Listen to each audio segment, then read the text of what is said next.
What's up everybody, thanks for tuning in again. It's weekend, it's time to have some fun, and my guitar collection has changed quite a bit, so I thought it's time to make an update video, show it to you guys if you're interested, and yeah, let's talk guitars. If you enjoy this content, I really appreciate if you'd subscribe to my channel, give it a thumbs up, really helps me out. And yeah, let's start with the first guitar. So the first guitar in my collection is also the one that I own the longest, and it's this 2009 Fender made in Mexico Telecaster.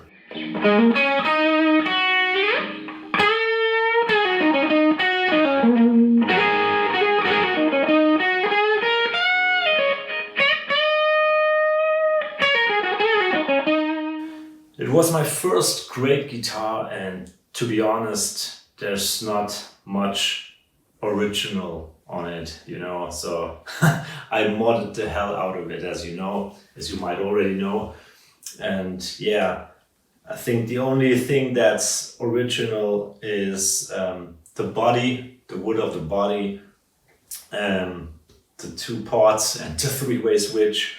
And basically everything else I changed, I swapped out for something better or something cooler, in my opinion.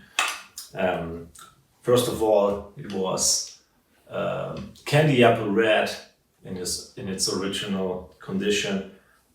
It also had a maple neck, it had a white scratch plate, and I refinished this guitar by myself in this nitro finish, Olympic white. It also already starts yellowing here in some areas. It's pretty cool. I like it. It's not perfect. It has some flaws. There were some bubbles going on. I don't know why. I think the room temperature was too high there when the lacquer was drying, but it doesn't bother me. It's fine. I enjoy it. It also already starts showing some wear because it's a pretty thin layer of lacquer, and yeah. I also changed out the bridge for this vintage style 3-saddle bridge with the brass saddles, just because I think it's the way the Tele should be. Maybe one day I will swap them for compensated saddles, but yeah, not sure if I really need it.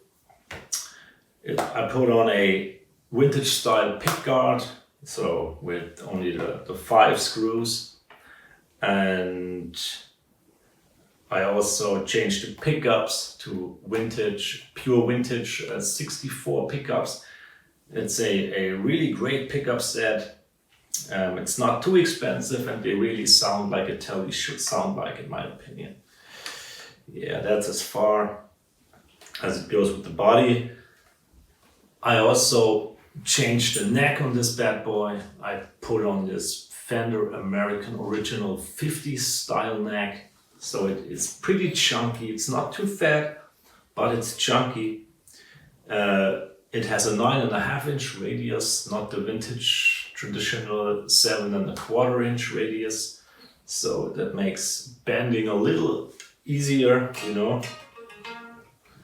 Doesn't fret out too easily, but yeah, it's a fantastic guitar, and of course it has the vintage style tuners. They came with the neck, so they're not replaced by any means, but they came with the replacement neck, so whatever. And yeah, this is my Fender Tele. I still play it pretty often, even though it's the least expensive guitar I have, but it sounds great, it plays great, and of course it has a lot of sentimental value because I learned a lot modding it, and it's my first great guitar. I mean, yeah, it's cool. Alright, so next up we have a guitar that I'm considering to be my number one, and it's this 2016 Gibson ES345 64 reissue. And this is actually the first custom shop guitar that I ever bought, and it's also the guitar that really brought the custom shop bug into my mind, because yeah, once you go custom shop, it's pretty hard to go back.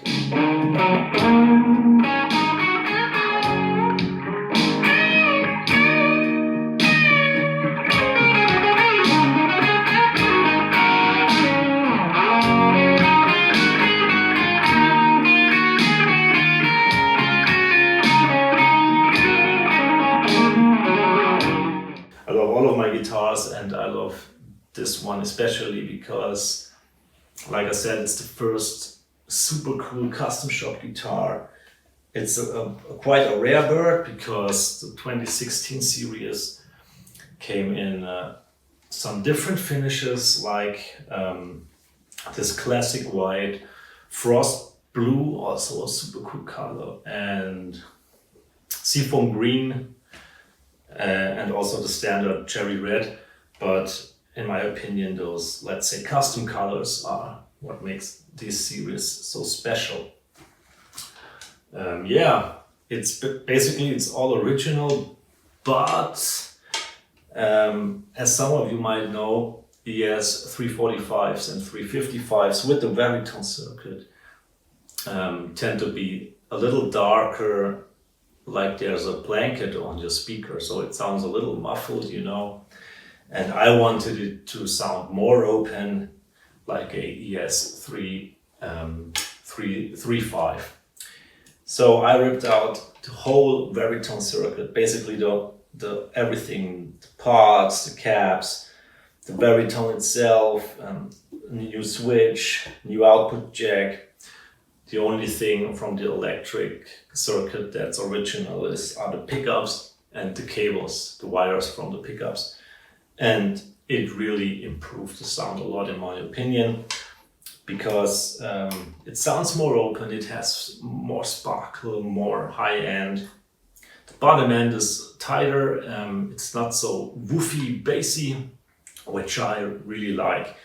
And yeah, I didn't use the baritone anyway, so I got rid of it. There are many players that rip out the baritone of their players, grade 345s and 355s.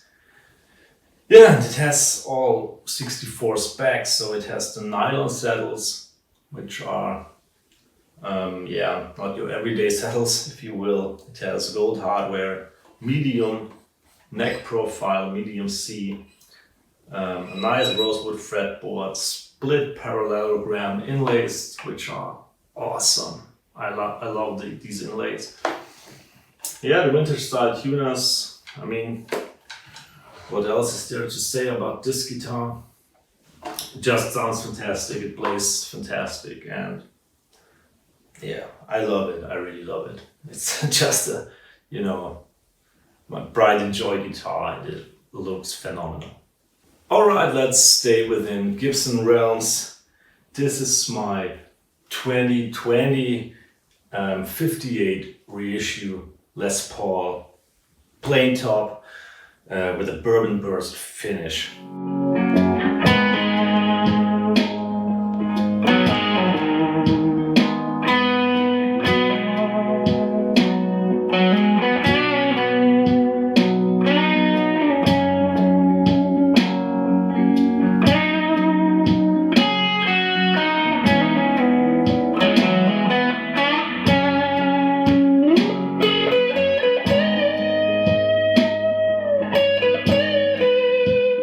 Nowadays, it seems to be more rare to see a plain top than compared to those crazy flamed maple tops that you see on the R9s and also on R8s.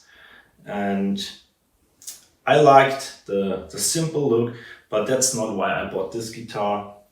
I bought this guitar because on one hand, I really got into Allman Brothers Band a while ago, and I never was too keen on having a Les Paul because they tend to be heavy and, you know, they're not the most comfortable guitar, in my opinion. But yeah, you cannot be a Allman Brothers Band fan without having a freaking Les Paul in your collection. And when this came up, it said it's 8 pounds, so like 3.6 kilograms. And this is insane because this is not weight relieved. It's a full mahogany body, full mahogany neck, of course, a maple top. So it's built the traditional way, no holes, no routing or something. And it really is something. Of course, it's more comfortable when you play because it's lighter, and it also is super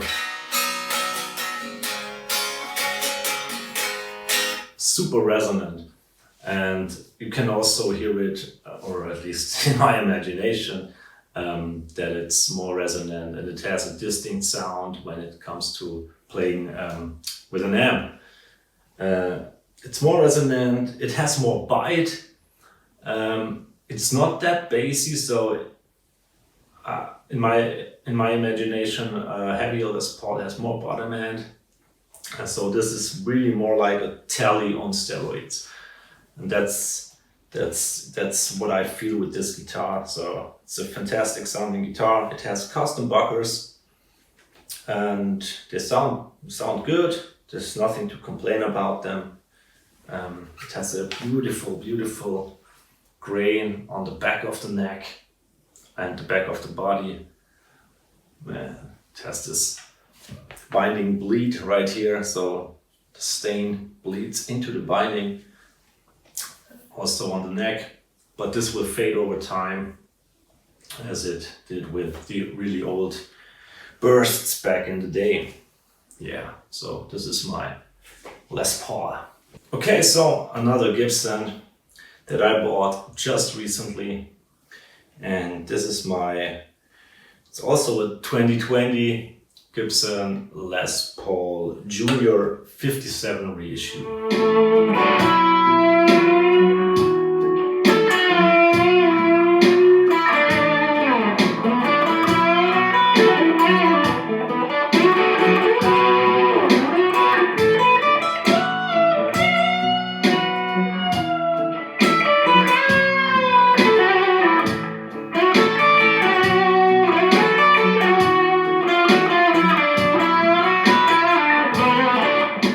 Simplicity at its best. I once had a original collection Les Paul Junior, the Tobacco Burst one, which also was a great guitar, but I sold it together with another guitar to fund my first vintage guitar. Then I found out that vintage guitars are not exactly my cup of tea, you know, the super small frets, and yeah, I mean, just didn't like that guitar too much for playing it constantly. So I decided to get rid of it, and I regret it ever since that I sold that Junior. And yeah, so I needed to buy another one, and here it is. Has a nice sunburst finish, the Tobacco Burst finish. Single ply pickguard, a nice P90 pickup that sounds fantastic. It crawls, it has bite, it screams, so it's a pretty versatile pickup. You can do a whole lot of variations from your tone with the tone and volume knob, so you can kind of emulate a neck pickup sound when you roll down the tone. Also, a quite resonant guitar, which of course is pretty important to me. It's like the same like on my 58 reissue Les Paul Standard. It has a super chunky neck, I mean a 58 profile. I would say this is even a little more chunky than on my 58 reissue. It has those 3 on a plate tuner, badass. And no binding on the neck. Yeah, it's just a rock and roll machine. And the only thing I did to this guitar is swapping out the jack blade for a metal one, because the plastic ones, yeah, just not really reliable. They suck. There are many horror stories that you hear when you, I don't know, stand on your cable and then rip out the whole plastic thing and whatever.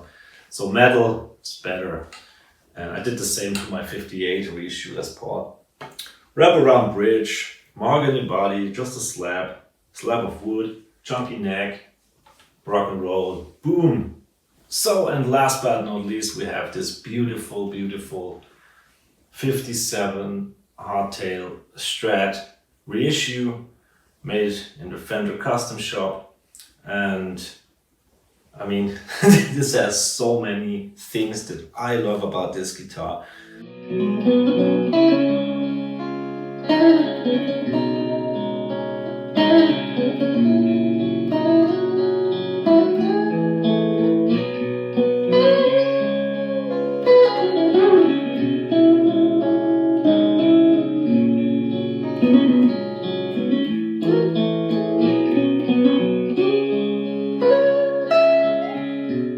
Most obvious reason, of course, is the hardtail bridge, no tremolo. It has a more direct sound, in my opinion. It resonates like hell. Tuning stability is better. And I mean, yeah, it's just not your everyday Strat. It has this beautiful ash body with some nice lacquer cracks, fine lines all over the body. The lacquer already sinking into the wood grain, and beautiful grain also on the back of the neck. Oh man, it's beautiful. And 57s normally have an older body, but this is an ash body. So, and I prefer ash because it's more lightweight typically compared to older, and it has just more distinct grain going on. I mean, this is beautiful. It has this, I don't know what's called, like chocolate, white chocolate, two-tone sunburst. So the black part is, yeah, let's say bigger compared to a regular two-tone burst.